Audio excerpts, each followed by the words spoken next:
You're, at least I've read, a very low-key, very religious. You're a brash New Yorker. Religious. Religious? Religious, yeah, religious. Hey, I won the evangelicals. The evangelicals, but that doesn't mean nobody religious. thought, well, I think it means a lot. An interesting exchange during that 60 Minutes interview on CBS Sunday night, Donald Trump and Mike Pence, and spirituality in politics. With the convention underway, will Mr. Trump's message alongside Mike Pence truly resonate with evangelicals who may heretofore have been apprehensive about supporting Mr. Trump? Let's talk about it as we are joined via Skype from Charlotte by the president of the Southern Evangelical Seminary, Dr. Richard Land. Richard, as always, we appreciate your time on Newsmax Prime. Great to be with you. So, Dr. Land, here it is. Governor Pence, a guy I knew in the Congress, a guy who has shared his soul at prayer breakfast. We know he's a prayer warrior. He's not ashamed of the gospel. Will the selection of Mike Pence help bring over some evangelicals who may be a bit skeptical of Mr. Trump and his campaign?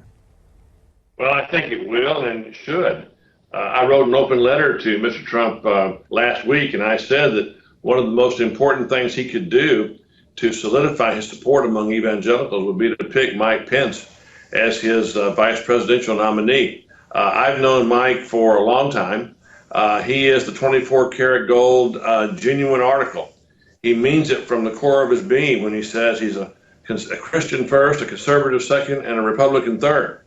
Evangelicals ought to be extremely heartened that Donald Trump would pick Mike Pence to be his vice presidential running mate.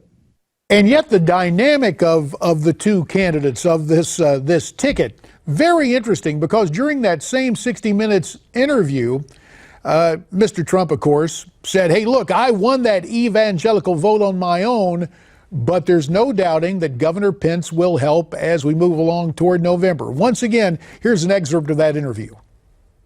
I won states with the evangelicals that nobody thought I'd even come close to, and That's I won. true. So you didn't need landslide. him for the evangelicals? I think it helps, but I don't think I needed him, no, because I won with the evangelicals.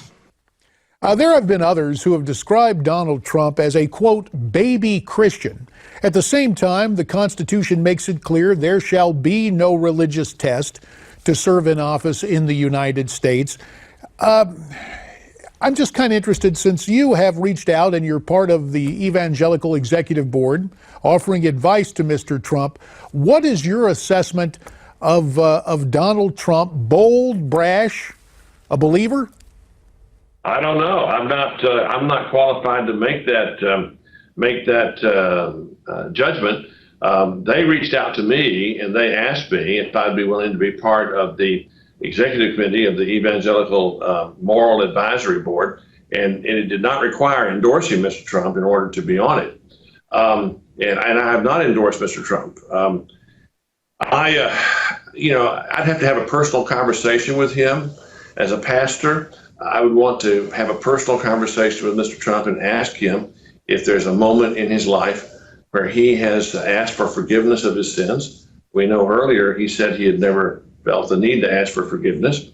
Hopefully that has changed, and he has accepted Jesus' sacrifice on the cross for his sins, and he's invited Jesus Christ into his heart. I hope that has happened. I've heard reports that it has. I hope that it has. For his sake, if for no other reason, because as a born-again believer, I believe that's the one way to eternal life. But certainly, Mr. Trump can do things. He's a relatively recent convert to conservatism, and one of the things I said in my open letter was, two of the most basic tenets of public policy are, number one, previous performance is the best predictor of future action, and personnel is policy. So as a relatively recent convert to conservatism, then I would encourage him to make it very clear that he's going to have a cabinet and an administration that is going to be peopled with strong conservatives, people like Chris Christie as Attorney General, people like Rudy Giuliani as either Secretary of Defense or Director of Homeland Security, people like Dr. Carson as Director of Health and Human Services, people like John Bolton as Secretary of State. Any and all of those kinds of moves to say, if I'm elected as president, I'm going to pick someone very much like Ted Cruz to replace Antonin Scalia. All of those things will reassure evangelicals that he is going to govern from a conservative, constitutional, and traditional morality perspective. And of course, we know from the Gospels, Jesus said, render unto Caesar those things that are Caesar, but to God those things that are God's. And so Christians in the marketplace of ideas, in a free society, have a choice to make, and we know that many will join you in prayerful consideration of the Trump candidacy and indeed down ballot as we try to determine what is ahead for this country in this temporal world. Dr. Richard Land, tonight from Charlotte. As always, Richard, we very much appreciate your insights. God bless. Now, before you and I part company tonight, Newsmax TV had the chance to hit the streets of New York City to ask if you thought it's time for the never-Trumpers to give it up and unify the GOP. I 100% fully think the Republicans should endorse Donald Trump. At this point, if you're not going to endorse Donald Trump, what are you going to do and what are you going to bring that's productive to the table? I think in the end they're going to have to, because they didn't get their way in what they wanted to do, and to overturn him in this political situation that we're in. I don't believe that the Republican Party should be endorsing Trump. I think they should go and look towards a third candidate. The only third candidate that's going to be on the ballot in all 50 states is going to be Gary Johnson. I do feel like at this point, unity and unifying is the only thing that makes sense. Going off the deep end, going different, that's not what a Republican Party is. That's not what a party is in general. And we are going to go back to the phones for our final call of the evening at 1-877-NEWSMAX. Let's go to Milford, Ohio, where Larry is standing by. Welcome to Newsmax Prime, Larry. Hi, JD. How are you? Doing fine, sir. Hey, I just wanted to make clear before I even say anything, I do not think Melania Trump plagiarized, at least not intentionally. I think she was a victim of her effort.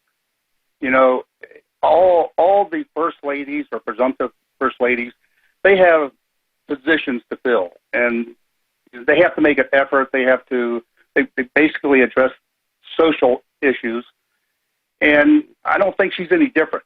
And I think she just became a victim of her studies.